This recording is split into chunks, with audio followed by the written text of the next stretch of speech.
Эх орныхон дархан клийг соргоор манаж байгаа цэрэг эрс та бүхэндээ зориулж нийслэл Улаанбаатар хотоос Аядууныхаа мэндчилгээг хүргэхээр нэгэн хамтлаг хүрэлцээрээд байна.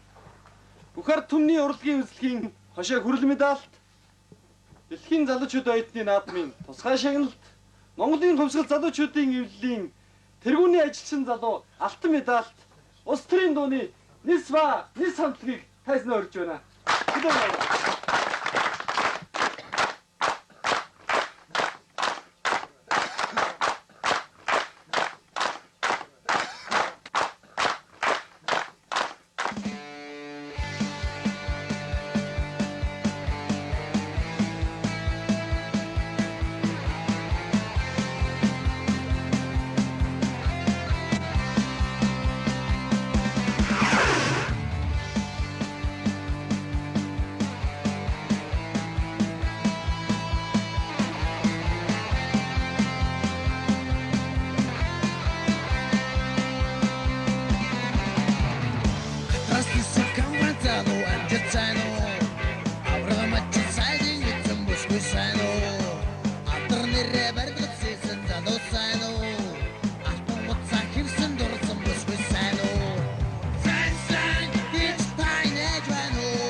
Уурга барьсан